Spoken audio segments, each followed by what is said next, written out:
Hey guys, Hi, how are you? Hi, How's it good to see going? you. I'm doing well. So to be honest, Scream, I've seen Scream movies, but I tend to watch them at the worst possible time. And so I was watching this late last night because I was like, oh, I have interviews tomorrow. I gotta watch Scream 6. And like shuffled my cat into my room while all the lights were on and then shut them off real quick and ran as if I thought Ghostface was in my house. And I don't get that scared. But this one did have that like I was like, oh, no one's safe in any home because this is in a New York apartment and Ghostface somehow got in, and those are hard to get into. And so, setting this in New York, what for you guys were any challenges of kind of you're existing on the subway and in bodegas, even though there was no bodega cat and Ghostface wouldn't have stood a chance against one. But like, what were the challenges of New York versus like, the suburbs that we've seen before? I mean, I think it's exactly what you're saying. How do you take a setting like New York, which is I think by and large made up of public spaces, right? I feel like Mm-hmm. people in New York spend um very little time in their apartments, right? I think people live sort of more out in the world in that city. And so how do you take that setting and still make it feel isolating and intimate and terrifying in the ways that are affecting in the way that you just described, where you feel like, oh man, I don't want to be alone. I'm afraid of that dark corner of my apartment. I think that for us it was the challenge, but it was also the opportunity. I think it was the thing that was the most exciting, because it felt like the collision of those things would be something really original and interesting, for this franchise. So as soon as we heard that it was going to be in New York, I mean, our brains were just the wheels were turning really, really quickly on how to cool things and opportunities we could explore with that. And I do think I love that bodega scene because that is kind of how a bodega would work in that situation where the guy would be like, I got a shotgun and it backfired still because it's Ghostface. But like that, I was like, yeah, that's New York. That's like the Spider-Man bridge scenes in all the Spider-Man movies. That was like the Scream version of it. Totally. But the it is still very much like while New York is a character, it's still very much a Scream Ghostface story, even more so, I think, because of the reveal that it is like here are all of the ghost faces from Ghostface's past. And when you are kind of making that theater and the like eerie history of all these kills in the movies and the lore of the franchise, as it will, uh, how do you kind of tie all of that in as filmmakers into the like the typical Scream feel of a movie? Because it is kind of you're playing with all these different levels on top of each other. I think we kind of approached it. This is going to sound bananas. Great, I I love think it. we approached it. We had like so many Easter eggs and little nods and stuff in Scream 5. And in Scream 6, we kept telling ourselves, we were like, there really are no Easter eggs. This is not an Easter eggs movie. And then, it kind of dawned on us like early in production. We were like, well, except for the giant set piece that is all Easter eggs. Takes place inside of an Easter egg in But the they're third literally act on of this movie. display. And I think, yeah, but they're like, it's the subtext became text. We were like, Mm-hmm. oh, we're just putting the Easter eggs in boxes and literally letting characters look at them and point to them and call them out.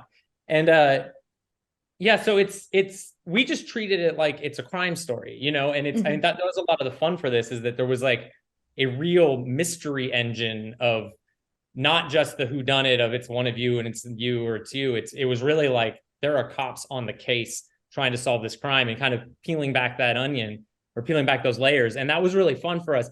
It's just that those layers all happen to be the past Scream stuff. But to be fair, it's like in earlier drafts, it wasn't even really clear to us, and like we kind of kept going back and forth on the idea of, are these movie props? Are these crime scene? Is this evidence? Mm-hmm. We steered with us and Guy and Jamie, the writers. We steered towards the idea of these are just straight up crime scene, full stop, period. Just creepier. Which also does make sense because I was gonna talk about the like twist of like who ghost faces in this, and this is also I think what these are the most ghost faces, even though I don't know if you can count the cop because he never wore the mask, but like, because this is 3, so Or it did went he? from, he might have, so because it went from, yeah, truly he had to, because the minute I saw that tiny girl, I was like, there's no way, especially when they thought it was Kirby. I was like, Hayden Panettiere is not tall enough for this. You guys need to get it together. I know you're scared, but get it together. But it is kind of like, I love how you guys play with tropes in this. Like, I truly love when Chad, because I love that his name is Chad, but I love when everyone's like, Chad, how are you alive? Oh, well, you're alive. Like, I loved that trope, that like they all survived and they were all happy about it. But with balancing the kind of like the humor we know from Scream with that like terror that is like, it is still a slasher movie that people are terrified of, even though it is poking fun at the slasher genre. How do you like navigate when you bring in those levels of humor versus like, yeah, this is actually terrifying and audiences are going to be afraid of this part, but then we will, level it with Chad just surviving and everyone going, okay, Chad. Yeah, I think I think that is like the question. Like, how do you make that tone work? And it's the thing that we spend. I mean, it's the most painstaking part of the process for us, is that like the sort of calibrating and the, writing those different levels throughout. And it's something that it starts with the script.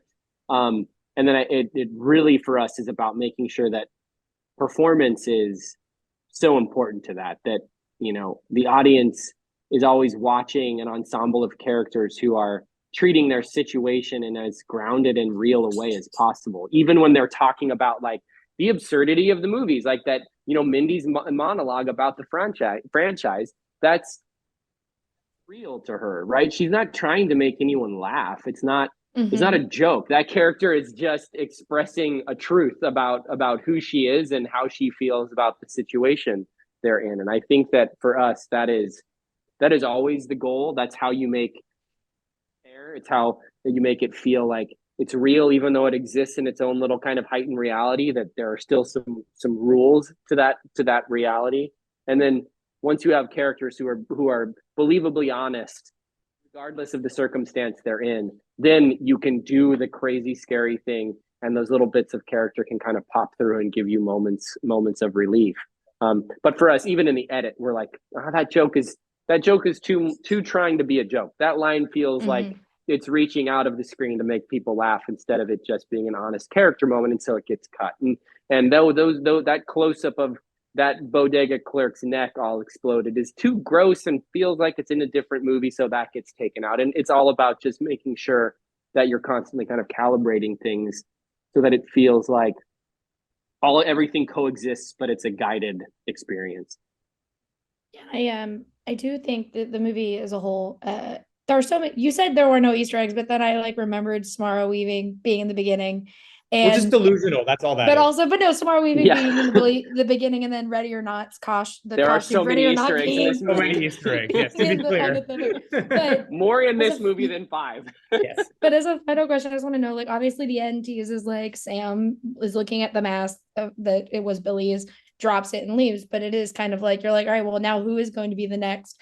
I have my theories. I want it to be Mindy, just so then she can do the monologue herself. But for you guys, I'll definitely call it this time.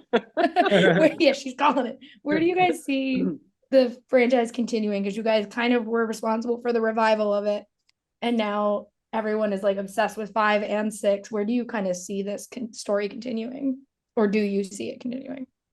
I mean, we hope it goes on forever. I mean, we love Scream. Like it's truly been, some of the best experiences of our lives making these movies. So yeah, we hope, and it's a franchise, we grew up on it, and to be a part of it is incredible. And so, yeah, we hope it just goes on and on, because it can, it's one of those things that as long as the characters are good and there's a good Ghostface, you can go anywhere with it and do anything. Yeah. It's that millennial thing. It's lasted for a long time for a reason. It'll continue to.